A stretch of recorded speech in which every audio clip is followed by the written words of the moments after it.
Olá, meu nome é Adriana Ventura, sou médica veterinária e hoje a gente vai abordar um tema, transfusão sanguínea, tá? O que que dá certo, o que que não dá certo na transfusão sanguínea?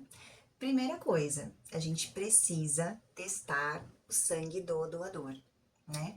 Então, tanto fazer um hemograma, nem que seja hemograma na máquina, mais rapidamente, que a gente sabe que na nossa rotina, infelizmente, a transfusão de sangue acaba sendo uma emergência, né? Então já chega muito mal, a gente tem que correr atrás do sangue muito rápido.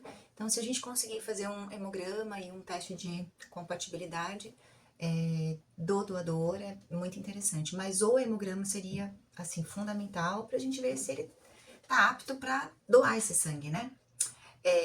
Em paralelo a isso, o que não dá certo é a gente ter um doador muito agitado, muito bravo, que vai dificultar bastante durante a coleta, porque nem sempre é rápido, né?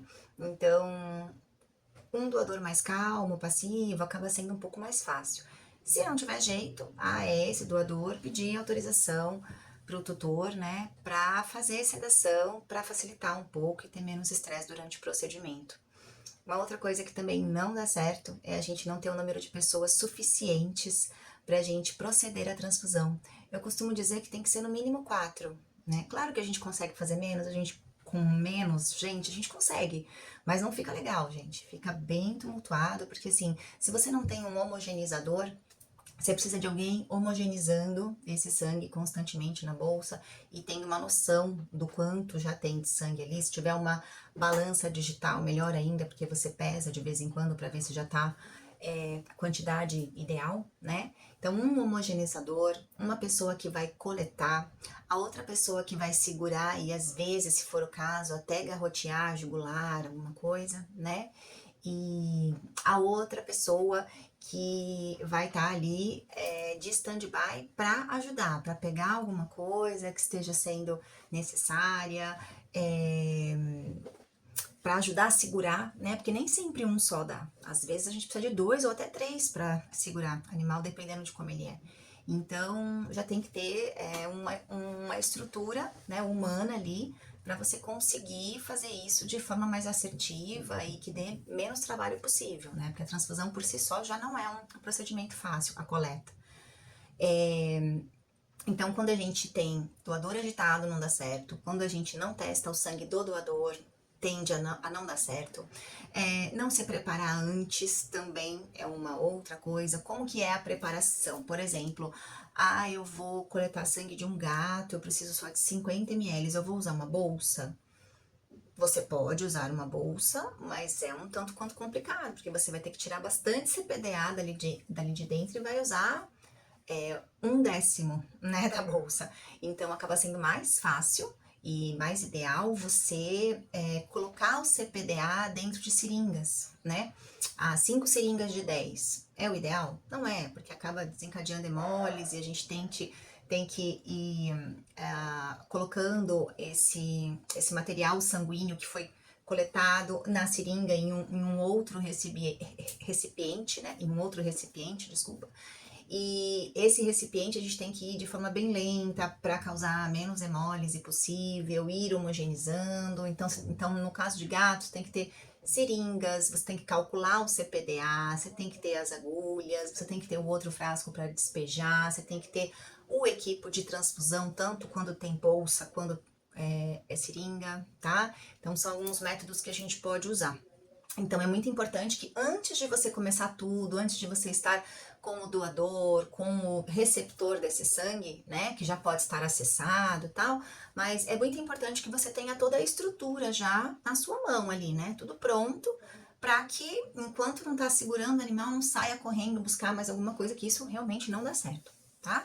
Então, poucas pessoas também usar equipo normal, sem ser equipo de transfusão. Não dá certo, coagula, tá? Então é muito importante que você tenha o equipo específico para transfusão também, né? Isso a gente parece uma coisa boba, mas assim, a gente sabe que assim, o Brasil é muito grande. E a gente tem clínicas de todos os tipos, né? Clínicas que são top, como clínicas que não tem aquela estrutura toda e que as pessoas também não têm condições, né? Para bancar aquela estrutura toda, dependendo da sua clientela, né? Então a gente tem que abordar esses dois extremos também, né?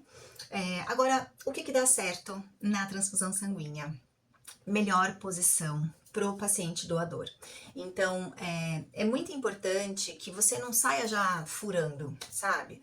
Vamos dar um tempo, vamos ver o que é aquele doador, se ele é nervoso, se ele é impaciente, se ele é um cão muito alegre, né? Se às vezes vale a pena ir dando agradinhos durante a coleta, ou não, ele é um cão medroso, então a gente tem que tentar minimizar estresse, e isso até faz parte da própria posição, né? Porque muitas vezes a maioria dos profissionais, colegas veterinários, patologistas, eles acabam coletando sangue da jugular, né? E esse paciente fica decúbito lateral e aí coleta ali. Em geral, muitos animais deixam, outros ficam tentando levantar o tempo todo porque se sentem presos, acuados, né? Alguns pacientes até acaba sendo mais fácil fazer aquele levantar aqui, e aí a gente coletar daqui mesmo embaixo. Muitos vets são contra, né, não coletar da jugular, mas eu, assim, na minha experiência, eu acho que se é uma veia calibrosa, cefálica, muitas vezes a gente consegue coletar dali, claro, demora um pouco mais, né, mas o estresse pro doador minimiza, assim, consideravelmente, é como se ele não estivesse doando sangue, fica muito mais tranquilo, sabe? Então, a melhor posição para o paciente doador faz toda a diferença e ajuda muito. A jugular, né, que a gente estava falando agora, que é o principal acesso que a gente faz para a coleta de sangue, porque o sangue vem com muito mais fluidez, mas que a gente pode usar outras veias, né, outros acessos, para que a gente consiga minimizar estresse durante a coleta, de uma forma pet friendly, né? Usar uma balança digital, como a gente já tinha dito, se você tiver a oportunidade, você vai pesando, porque aí você já vê se já tá chegando próximo, né, do que é necessário, para que a gente não passe muito e também não seja menos do que tá ali compatível com o CPDA da bolsa, né? Se possível, um acesso de maior calibre pro receptor também, né? Então, catéter maior, para que tenha menos risco de obstruir a veia, né? Formação de coágulo, tudo isso. E uma dica é aquilo que eu falei para vocês durante a coleta de gatos, né? Que se a gente for coletar 50 ml, a gente pode usar 5 seringas de 10, né? Com CPDA já feito o cálculo dentro de cada uma, a gente já deixa 5 prontas ali e a gente vai coletando. Já coletei diversas vezes da cefálica em gatos. Claro que não é qualquer gato que a gente consegue, tem que ser um gato mais dócil, né? Um gato que a gente veja que dá pra gente usar método cat friendly nele, aquela massaginha aqui entre os olhinhos, na cabecinha bem forte, né? Então é muito importante que a gente tenha alguém ali segurando só para massagear. Parece bobo, mas não é. Nossa, faz muita diferença, viu?